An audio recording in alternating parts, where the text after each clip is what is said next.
Welcome to The Cutting Edge, a podcast from the U.S. Army Combat Capabilities Development Command, known as DEVCOM. I'm Dr. Eric Moore, and it's my honor to host this special episode featuring Dr. Patrick Baker. Dr. Baker has been the director of DEVCOM Army Research Laboratory for more than 5 years, and he will soon retire after a remarkable career as an Army civilian, starting 40 years ago as a student trainee. Yep. Pat, welcome today. It's good to have you. Thanks, Eric. I appreciate you doing this on podcast too, because they say, when you have a face for radio. Unfortunately, I don't really have a voice for radio either, so we'll see how it goes. You got a great voice for radio, Pat, and you've been a cornerstone of innovation and progress in Army research, and your contributions have left an indelible mark on the field. So today, I'd like to explore your journey and the legacy that you're leaving with us. So, Pat, throughout your career, you've worked at DEVCOM Army Research Laboratory at every level, supporting its mission to operationalize science for the Army. Could you explain what it means to operationalize science and why this mission is so critical? Well, the short answer is no. I can't explain operationalizing science, but just let me start off up front. So, thanks again for hosting me, and thanks for your kind words. I've been very fortunate. You mentioned 41 years, I guess. I've had great teammates all along the way, and it's been fabulous. Some of the greatest things about the Army is the people. The people we meet along the way from so many different places. You obviously got a DEVCOM and RDCOM and ARL, but the PMs that you meet, the industry partners you meet, the academic partners you meet, other agencies we work with, and of course the soldiers. Absolutely fabulous. And so I just wanted to kind of say that up front. But back to operationalizing science. No, you can't explain it. It's easy to say, it's hard to explain, it's impossible to specify. I guess a little context about operationalizing science. We're in a much different world than we were 40 some years ago. Yes, I look back and I say, what were we doing 41 years ago? Well, in some ways we were operationalizing science. Matter of fact, we've always been operationalizing science. You think back to 1984 when I started my career, back to 1944, right? Another 40 years before that. We were operationalizing science in World War II. I mean, I think we all know that, right? Mm-hmm. Radar, atomic bomb, so forth. But today the context is so much different. We are in a pitted competition, against our major adversary to, turn science, science and technology into something useful for our soldiers. Right. And, we have to win. So it's a competition. We have to win. So we say win the competition in operationalizing science, at ARL. Failure's, not an option. I figured you would ask me this. So I actually did bring with me, right, the what I'll call a attempt at a definition. But, it's basically, it's a team act of purposely partnering, across our value system, right, to deliver to the Army some fundamentally advantageous change, right? And it's a change that's rooted in, the creation and the exploitation of scientific knowledge. Ultimately, though, we have to deliver at the speed of relevance, which is at the end of that definition. So, it's really important. So there's a lot in that one sentence, right? That you can, that you can unpack, but, team is up at the front, deliver is at the tail end. And then, in the middle, talk about the uniqueness of the science, uniqueness of what we do, right? And it's not just science; it's science and technology, right? And the partnering, right? The importance of partnering, because there is, maybe get into it a little bit more, but there is no, one way, of doing it. One thing I will say, because people think science and they tend to think very narrowly, but it's science, but that's an abbreviation for science, the scientist, the scientific institutions, right, the scientific ecosystem, those industry partners we have, which rely on, some leap ahead technology or science, right? So it's all of that. And then, bringing it together through some really key, partnerships to ultimately, deliver something on time. And that's why, when we came up with this years ago in ARL, we said, what do we do? What do we do? And, ultimately, it came to this short sentence, and the operationalize was right up front. Because even the things we do that are real far out, we've got a sight vision, a sight picture, which has delivering something at the end, even if you don't know what it is when you start. I'm glad you said that because, I used to manage, as you're fully aware, basic research when I was at the Defense Threat Reduction Agency. And I think I've shared with you, I've had two really hard jobs as a civilian. The most obvious is directing the Chem Bio Center, where folks are working with some of the most dangerous pathogens and chemicals known to man. Oftentimes, we don't even have medical countermeasures for those. But we have engineering controls, and we have smart people, professionals who know how to do the work. And so that gives you some comfort. But managing basic research was the hardest job I've ever had. It's by definition, basic research, 6-1 research is supposed to be unaligned. So on the DITRA side, when I brief it, they say, more of your basic research is too applied.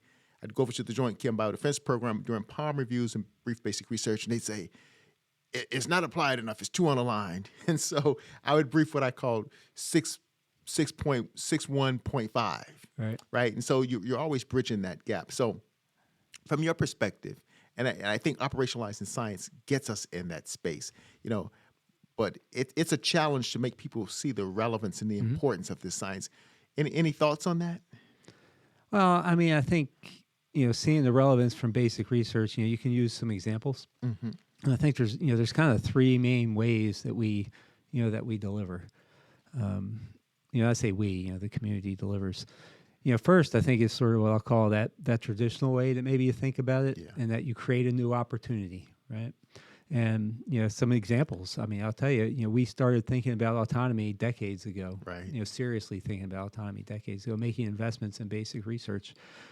There's an example we use is we had a single university professor program that we were investing in, said, hey, you can come up with this path integral and autonomous systems can do it. And well, we had no idea, but it paid off. And then we turned it into a bigger basic research program. And then ultimately, that with some other work went into a collaborative research alliance, and you started seeing companies start to spin out, things like that. And lo and behold, today, right, a lot of the autonomy and more advanced robotics, let's say, that we use, relies on some of that, approach, but also more importantly, those companies that have spun out, right? So some of the companies today are companies, created by professors and investments that we made, decades ago, and now we're reaping the benefits of that. So there's all those sort of looking back, examples of what we've done with 6-1.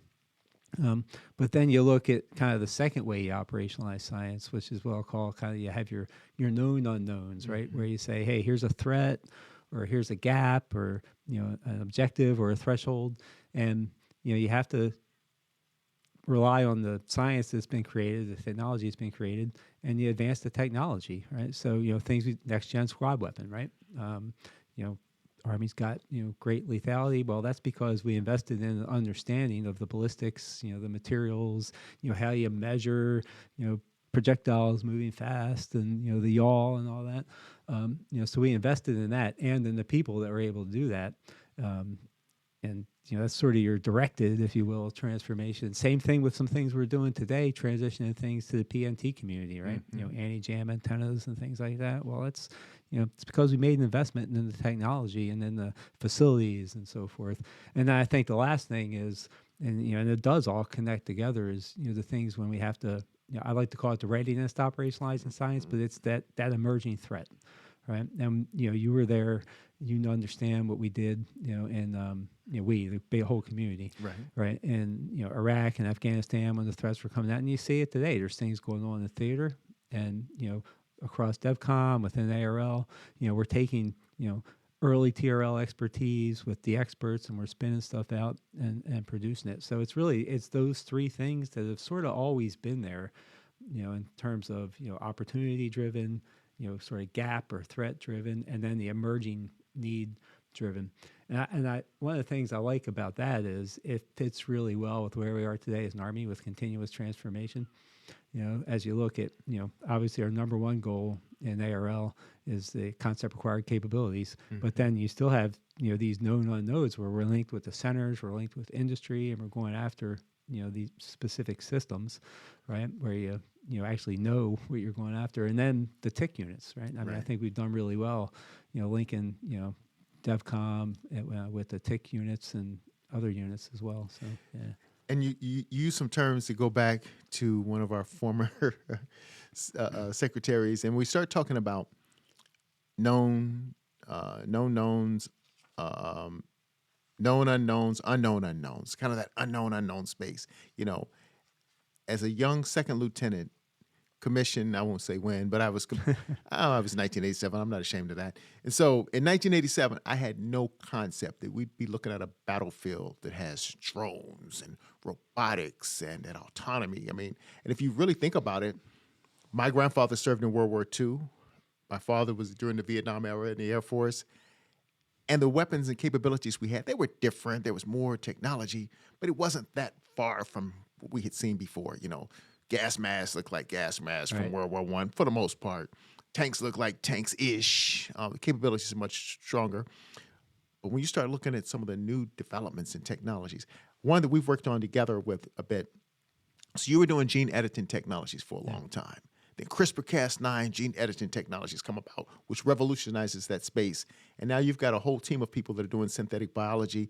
In my world, we were looking at threats and looking at ways to have countermeasures against those threats. But in your world, you're doing a lot of work that's now being scaled up into biomanufacturing, to ruggedize weapons, to make some of the thermal properties stronger for some of our equipment, et cetera. As you look at all these technologies and whatnot, what has kind of really been the most exciting to you? I mean, there's a lot of developments, but for you personally, what might just be based on your own personal interest? Yeah, well, from a technology point of view, of course, as the aerial director, I don't have a favorite.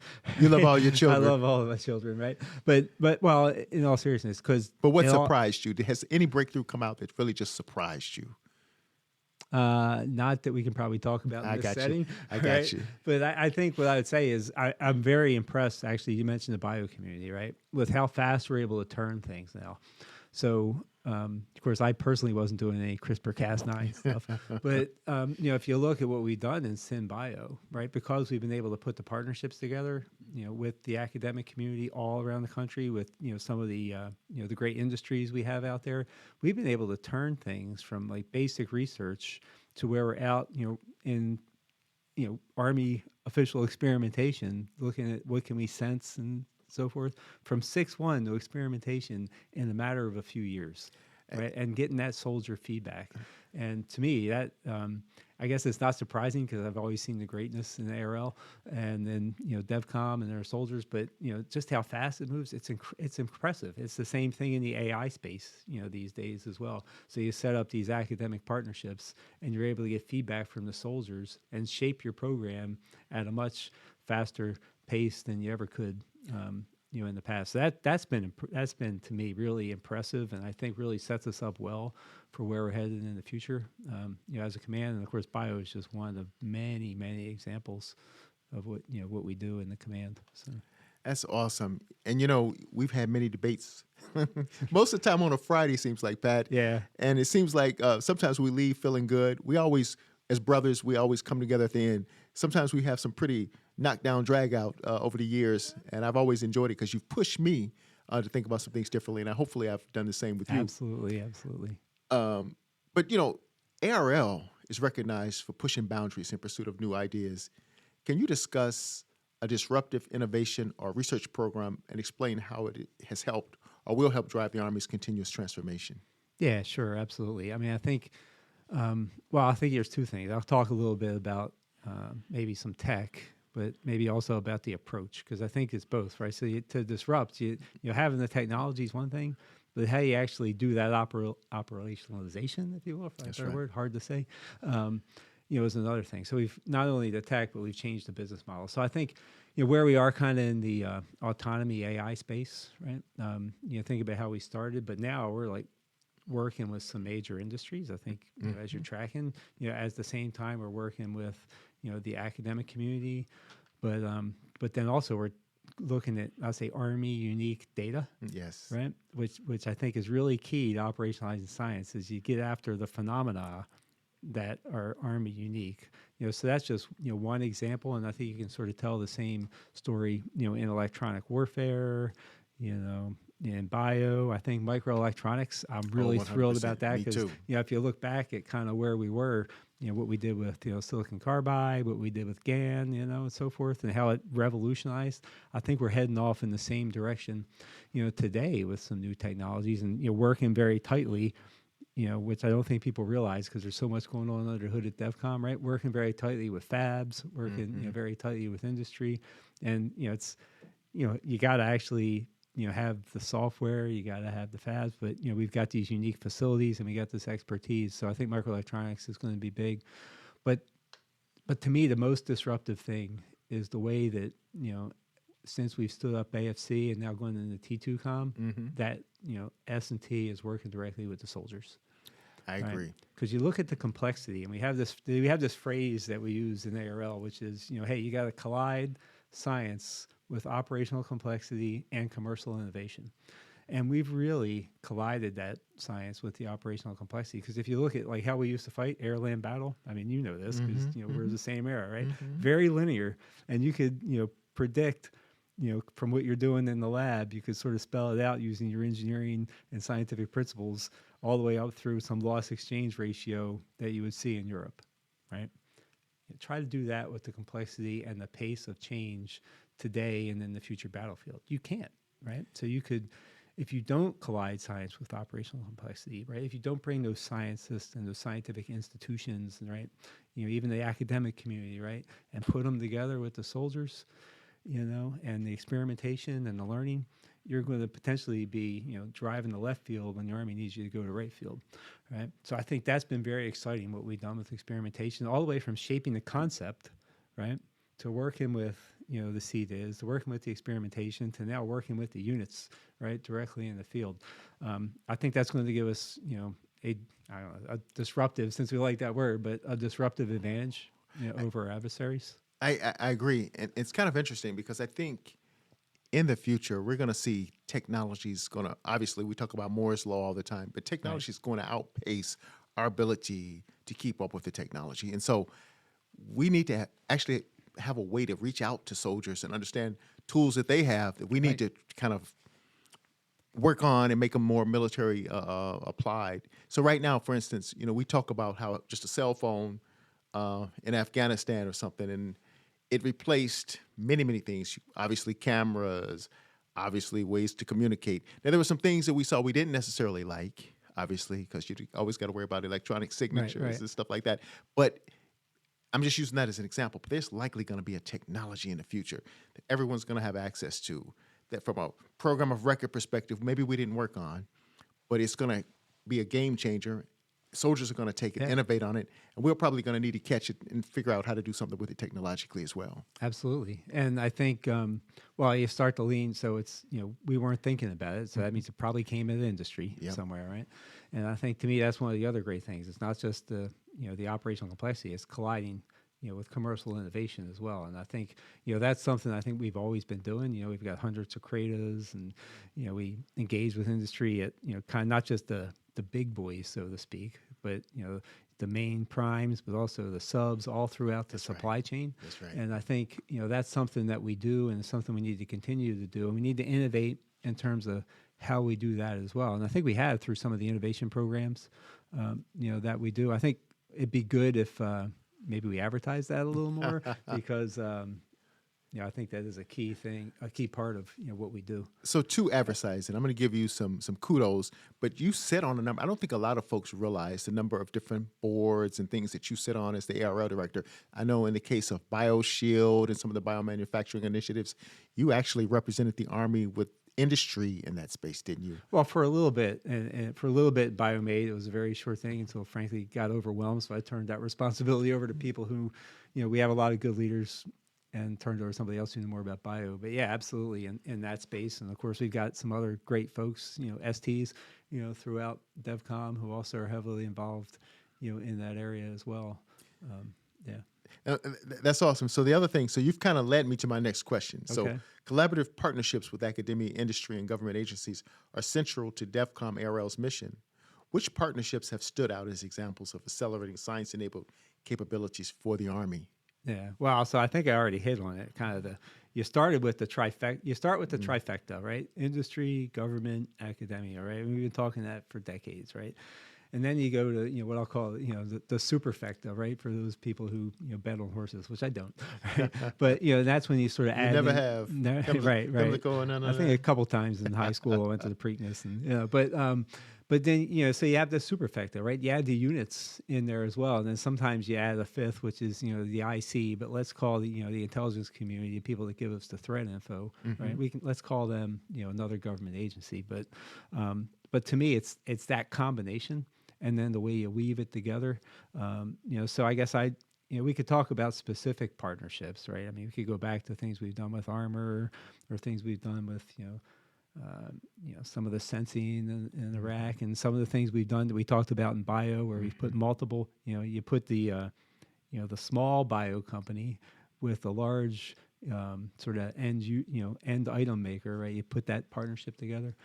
So we do that, kind of on a regular basis, and I think it's real important. But again, I think the difference now is the great involvements with the units, and then also I think more and more, with industry. I do think we have to be careful though, because I think we are at risk sometimes of oversimplifying things. Yes, right? And I you agree. say, well, hey, they're spending $1 billion here, and we're spending $10 million here. Maybe we should get out of the business, right? Because clearly they're going to drive it. I mean, look at all this stuff. I mean, if that was the case, we get out of the gun business, right? Because there's a lot more guns being bought in the private sector than than there is in the Army, right?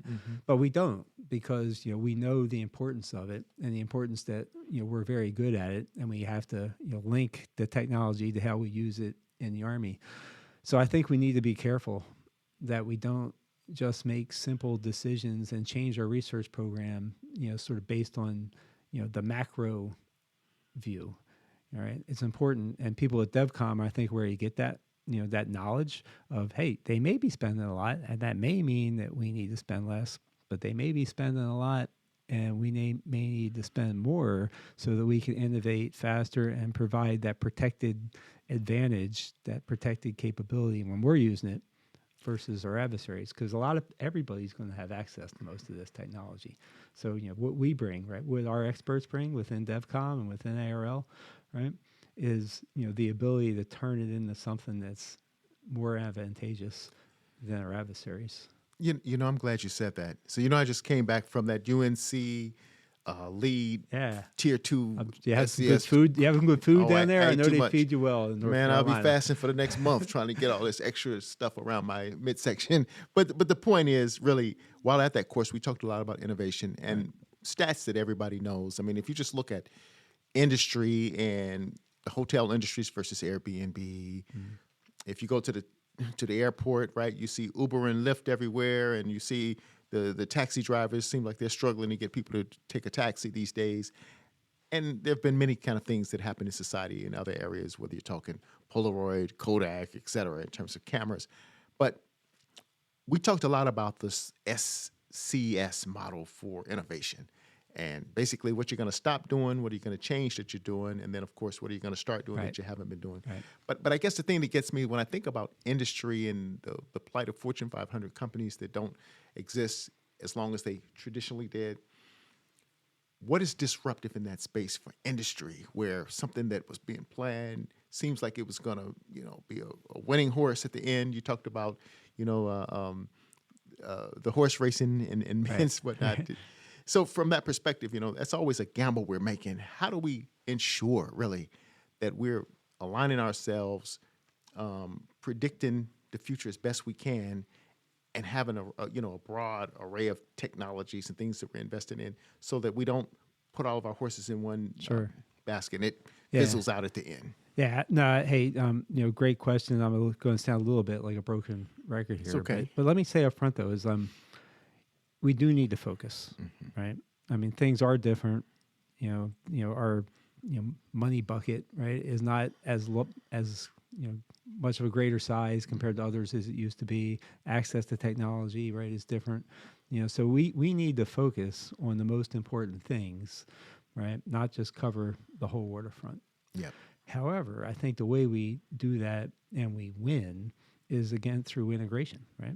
As we go into T2Com, we build on what we've done within AFC, which is, integrate science and technology, with, where we are with the concept, and the CRCs and, the warfighters telling us what they need, integrate that better, right? Build on this teamwork we've done between, the active units, the S&T, the commercial innovation, that will allow us to focus, right?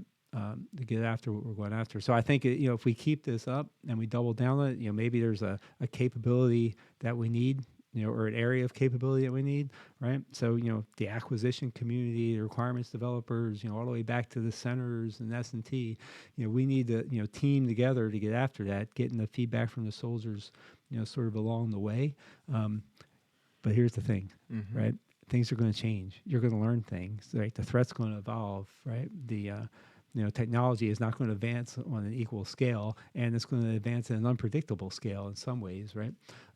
So we need to make sure we maintain, the autonomy, at our S&T level, that we can help, the acquisition community when, they need more in one area and maybe can scale back a little bit, in another area. So somehow, I think as an Army and, feeding back to us in the S&T community, we have to maintain, we have to integrate, but then we also have to say, well, okay, how do we maintain the right level of autonomy, and then feeding the information back to sort of help decision processes at all echelon. I mean, I know it sounds kind of vague, but I think we're actually getting there as we set up T2Com and heading in that direction. I mean, that's my sense from, I'll say, more or less the inside, outside where we are. We don't know everything.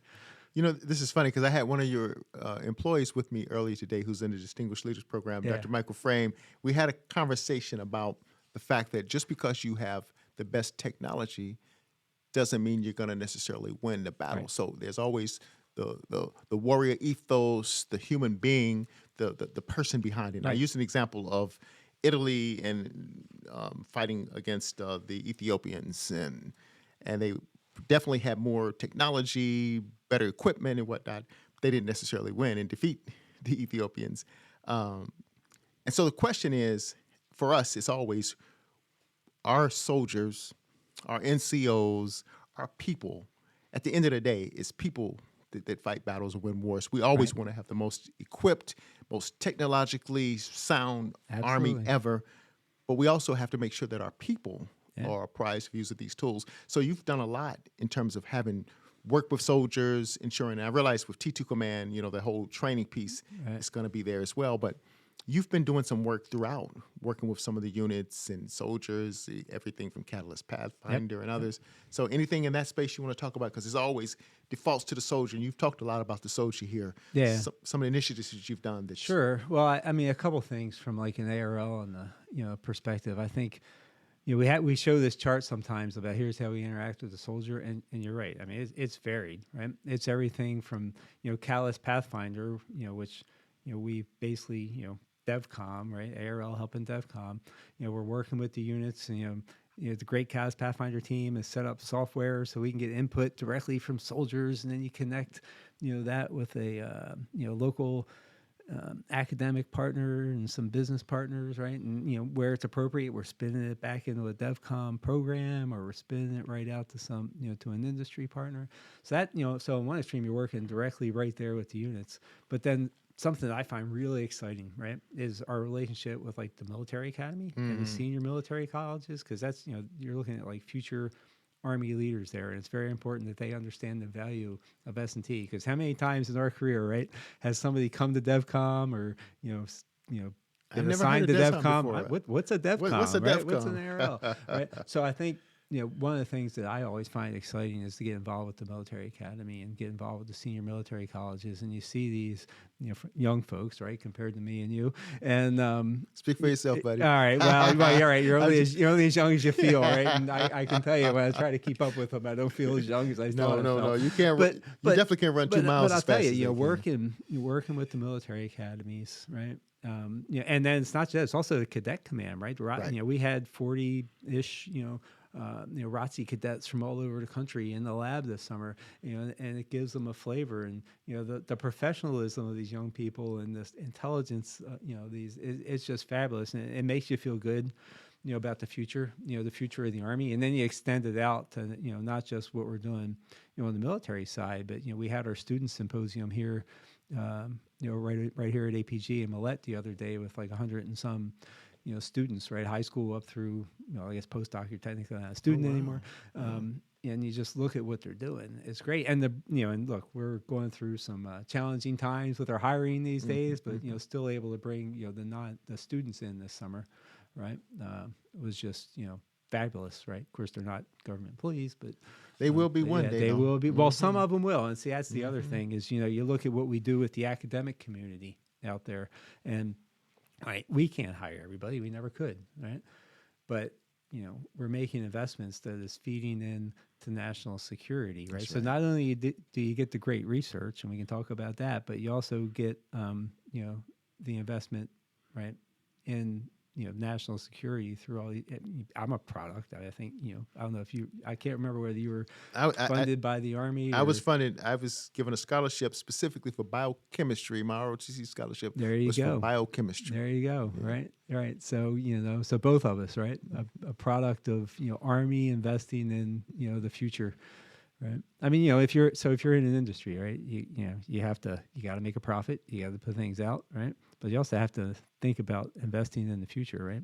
And when we invest in these universities, right, when we invest in these ROTC students, when we invest in the military academy, I mean, that's the future. It's true. I mean, it's true. And you think back to we talk about a 40-some year career, right? I think you mentioned like in 1987 or something. Yeah, something like lieutenant, that. Right? I went to basic training in 85, though. Right, a basic training in 85, right? So, I showed up here in 84, right? So, these investments have, well, certainly in your case, has had a long-term impact. I won't speak for myself, but I see it around ARL all over. These people, people have to remember, you can think about like a 2 or 3 year cycle for a job, but, these people are building capability over and knowledge that pays off. So when times get tough, it's really important that we know something, right? And so you got to be careful not to, sort of lose that. No, it is important, and you've done a lot in this space over the time.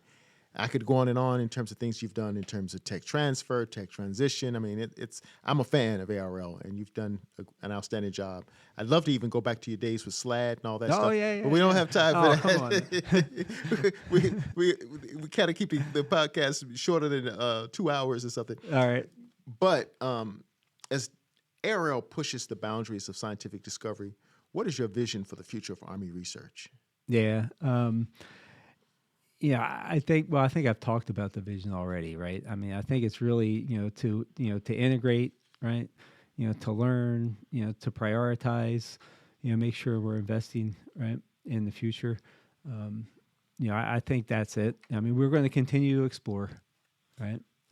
But in the end, we're always going to be thinking about leap aheads.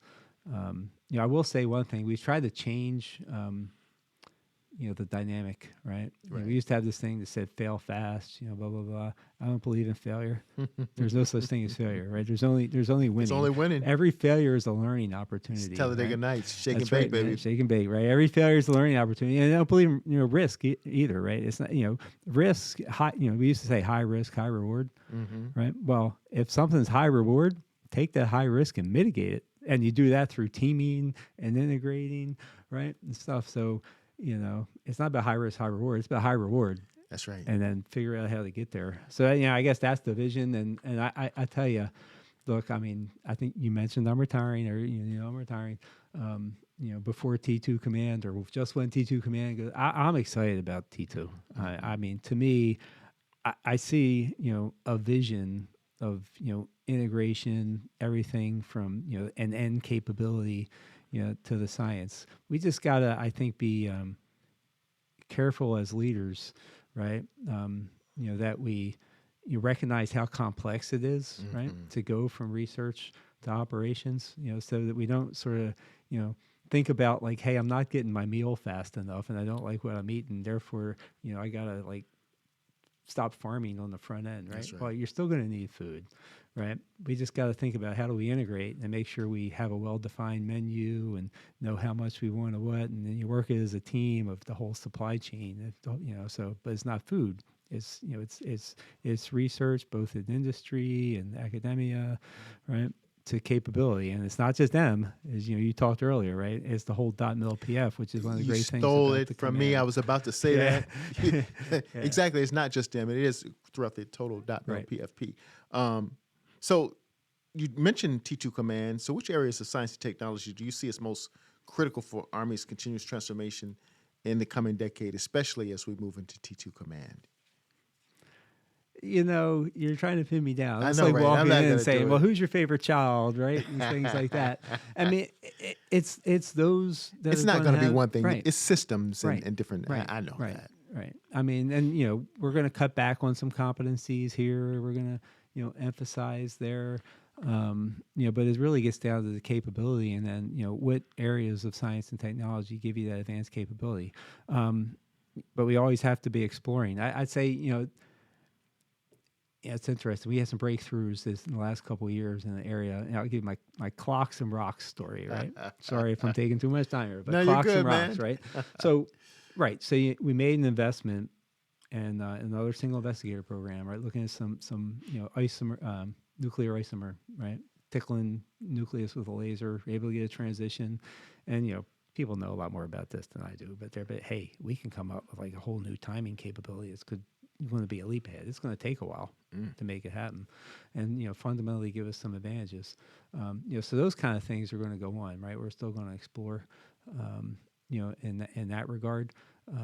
And by the way, what the team did, they went out and they got some customers to make some basic research investments with us, right? So that's the other thing you got to realize, right? I mean, we got people out there who are like working to bring other people's money, right, to the problem, because sometimes what helps the Army helps all of DoD, Right. and Or the nation. Yeah, right, yeah. exactly. So anyways, that's the clock side, but then the rocks side, right? So you say what's going to pay off, and I was telling somebody yesterday, if you want to understand the magnetic field in a hunk of basalt, right, somewhere in England or something like that, right, you can't do that in the lab. You got to go out. The scientist has to go out and study the rock. That's right. It's the same thing with what we're doing. This phenomena that we have in the Army on these complex battlefields, you bring the scientist to the complexity and to the commercial innovation, and that's what drives, right, what you need to invest in. So, getting after these CRCs and what we're doing in the command to start to spell them out will define, as we continue to refine, right, our investments. And, we've scaled back in some things, and we're going to continue to, scale up in those most important areas. No, I appreciate that, Pat. It's always thought-provoking when we get to have these exchanges and whatnot. I wish we had more time so the audience to hear how we really have these conversations. Yeah, right. But as you reflect on your career, what do you hope your legacy will be, and what impact do you feel you've made on the Army and the broader scientific community? It's like patting yourself on your back. I know. Yeah, that's I could question. care less about my legacy. So, because you and I, are both like that, and I, so I guess I'm not really worried about that. But I guess in terms of going forward, I mean, what I always used to think is, and I still think, right, what you want is the next person to do a better job than you did, right? You obviously want to do the best job you can, but what you want to do is try to set the best conditions you can for the next person to come in and go even further, go even higher, which really depends on the team. So along your way, you try to set conditions for the team and then roll on. Yeah, because we all take an oath. It's about the oath. It's about the mission. That's right. Yeah, That's right. It's not about us. One thing I would say, if I had to answer the question just to look, I'd say, well, one is Pat loved the Army. He loved the mission. He loved his people. And he loved ARL and the work that you did. And you considered it to be something that was important for the nation and for the Army. And so from that perspective, I really appreciate, working with you and your commitment. I have to give you one little quick moment, though. Your SLAD days. Anything you want to say about something you did at SLAD? Well, I do. And I guess what I'll say is nobody likes their homework to be graded. Right. But it's very important, as you know from going through school, that you have somebody grading your homework. And so I guess I like to think about, SLAD as sort of those people who sort of give you that independent assessment. And now DAC, does that, and, DAC and TRAC and so forth. So that whole community from SLAD all the way through up can be very important because they allow us to see ourselves in ways that we wouldn't otherwise see ourselves. And that's really important, particularly for a group of people that probably, grew up thinking they're pretty smart because they got good grades. So yeah, I think that's what I say. So let's be careful and not lose that independence. I agree. So I would say, Dr. Baker, your legacy will undoubtedly continue to inspire the next generation of researchers and leaders. I would say thank you for your service, and we wish you all the best in your next endeavor. You'll probably be like a chief technology officer of some big company, and I'll be calling you saying, "Hey, Pat, can you help us with blah blah blah blah blah?"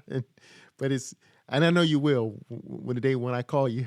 Well, I'll always help you. I don't know if I'll be a chief technology officer somewhere, but anytime you call, Eric, I'll be there for you. I appreciate you, brother. Yeah. And to our audience, thank you for joining us to learn about DEVCOM Army Research Laboratory and the future of Army research, and to celebrate a remarkable career of service to our nation. Stay tuned for more episodes of DEVCOM's The Cutting Edge podcast, where we will explore the Army's lead role in shaping the global ecosystem of technological innovation and scientific exploration.